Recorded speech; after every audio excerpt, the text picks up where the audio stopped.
I don't know what to do. I hear it all the time. It's probably the most asked question. What do I do? I don't know what to do.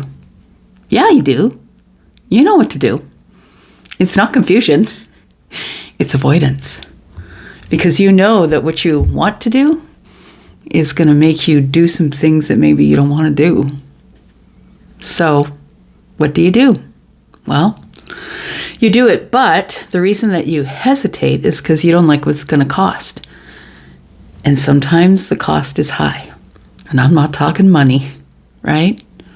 Tell you what, I spent a long time standing in the hallway, holding onto the handles of the door of the past and the one of the future. Standing there saying, why can't I just have everything that I want, that I have right now? Why can't I keep what I have right now and still move forward?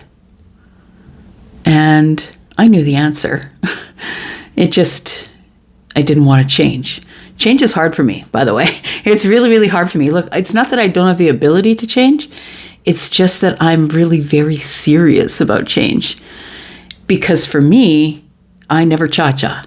I don't cha-cha. I think it out long enough, all the details, grab as much information as I can before I head forward. Because I know that once I step forward, I'm not coming back. And that's why it's so hard for me to change. So I say to you, what is it going to cost? What is the cost for you? Is it leaving a job? Is it leaving a marriage? Is it leaving a relationship? Is it leaving the friend group behind? Because those are all really high costs. But what's the alternative? The alternative is staying stuck.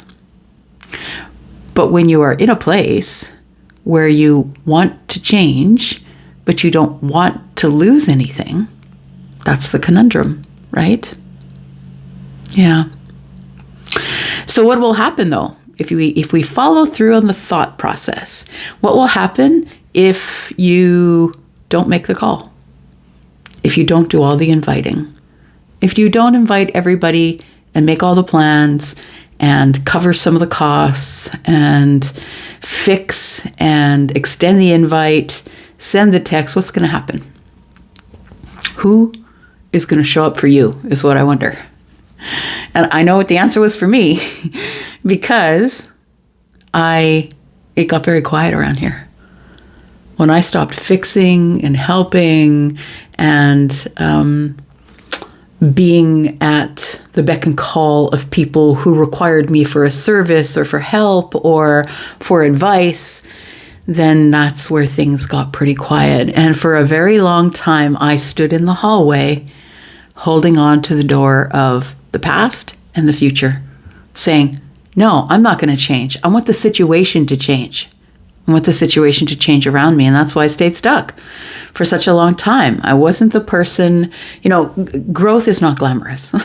It's not glamorous. We all talk about the spiritual awakening and now I can see what I didn't see before. And all of that also brings a revelation.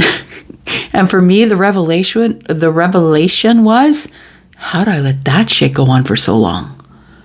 Because when you do step back, when you pull back your energy, now I'm not talking about with malice. I'm not talking about being rude or saying, you got to chase me. Like that's not what I'm saying.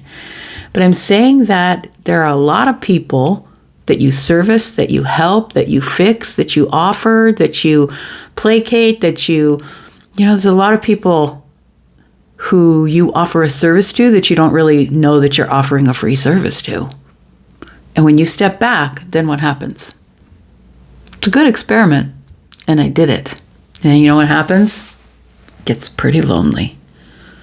When you have nothing to offer, when you're not offering to make food or to pay the bill or to give somebody something, your time, your effort, your energy, your money, when you're not offering something and you really know, you end up really knowing who's on your side. Yeah. So, who's watering the plants? That's my question, right?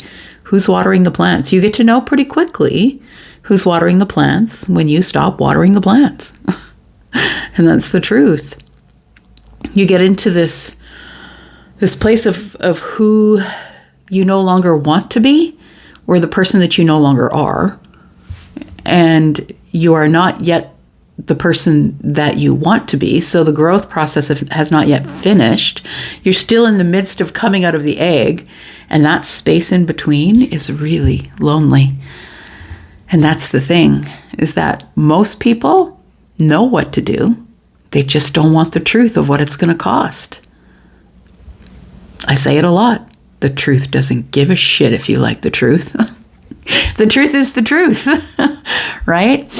And that's really what we have to come to terms with, is the truth. And that's what we're avoiding.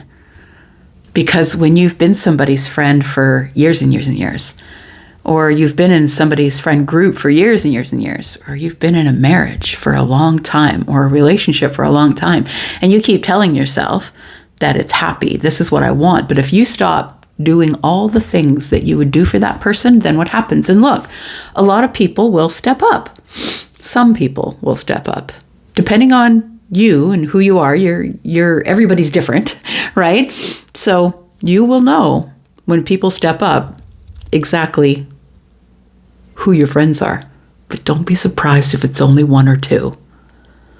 Because you could be the most popular person as long as you are offering them something. And when you just show up to be supported, when you show up just because you want to be in the room and not give and not offer, then what? So I'm going to give you a little bit of homework. I'm going to give you a little homework, and you don't have to do it. Look, you don't have to do it. Nobody's telling you that you have to. Nobody ever has to do anything. But I'm just going to say, stop. Be quiet. Listen. Watch. Observe from a distance. And you will know who they are. Who are the real friends. Because when you don't send the first text, and you don't send the invite, and you don't talk to the person on Friday and say, hey, what's up for the weekend? Who's coming to you? And I think you'll find that sometimes there is silence. And that's the hard part. Look, it's not that you don't know what to do. It's like you don't want the cost that comes with leaving, the cost that comes from changing your friend group. Because look, I'm just going to say, you are the same person as the first 6 people that you hang out around. And if you are thinking to yourself, I don't know why I do that, I don't know why I sit here and listen, then maybe it's time to just check in with yourself, right? You are exactly like the first 6 people that you hang out with. They will influence you more than you're even aware. And when you find yourself rolling your eyes at those people, it's time to step back. And when you step back, you'll know. Because when you stop chasing and start attracting, it's a whole nother ball game. A whole nother ball game. It could be hard though. Really hard. Because there is that space, like I said, in the beginning of who you're not anymore with those people doing those things, and who you want to be. And that space in the middle can be kind of lonely. But I stayed in that space for probably about 3 years. And I think that it was a time of truth. And I hated it, to be honest. I'd say the very first year was the hardest. It was the realizing year. It was the realization that, if I'm not coming with something in hand, if I'm not doing you a favor, getting you to a place, if I'm not fixing you, feeding you, so maybe you just don't have any use for me. Who has use for you? Those are the ones you need to stay away from. So I'm going to ask you, who's watering the plants? If you don't text and you don't call first, I'm not saying never do it. I'm saying if they show up, give them reciprocal energy. But I'm just saying, maybe you just need like a weekend or a week where you do an experiment. And your experiment will be, let me just step back. Let me focus on my physical health. Let me focus on my mental health. Let me focus on journaling. I'm going to focus on me. I'm going to focus on redoing a room. I'm not going to text first. I'm going to wait for my friends to text me. And when they do, I will say, yeah, I'm coming out for the weekend. Of course, tell me where to be. But when they stop texting and nobody comes to look for you, it's both a blessing and a curse. And that's the truth of it. But now that I'm on the other side of that, I'm so grateful for the people that I know, because I know that they are ride or dies, man. But I'll tell you what, I used to have a lot of acquaintances, and what I realized is that they were acquaintances. They weren't friends. And one of the things that I had to let go of was my marriage. And I'm not telling you to let go of your marriage, because marriage is sacred. But I'm just saying that I was one of those people that was a giver and a doer and an overgiver. And I thought that they were doing the same, but I was sort of running both sides of the relationship, the friendship, the marriage. I was giving, and I was happiest when I was giving, but I was getting nothing in return. No, nothing at all. And so you might be sitting in a place going, I don't know what to do. You do. You just don't like what it's going to cost. So who's watering the flowers? Who's watering the plants? Do you come back and they're dead? Yeah. Because sometimes that's it. The realization, right? Growth is not glamorous. It's not.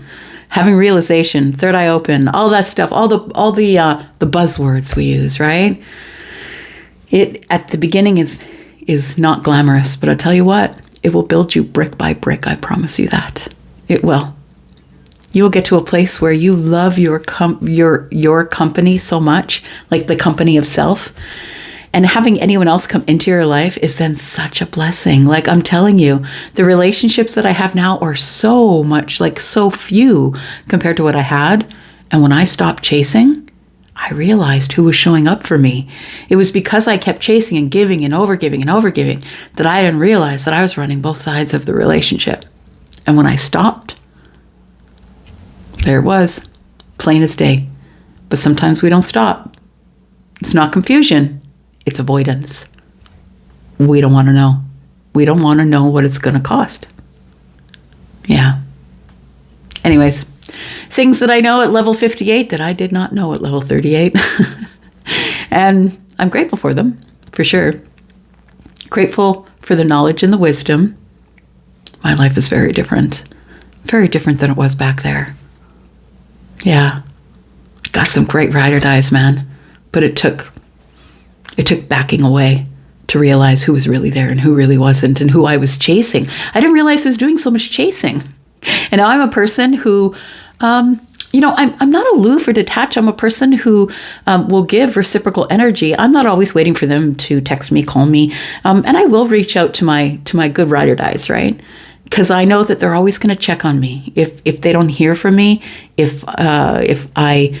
And oftentimes I will sort of disappear. I'm a Taurus, so I'm going to sort of disappear now and then. But honestly, I'm a single mom, running life, building a business, and keeping up with my clients, giving advice and offering insight, right?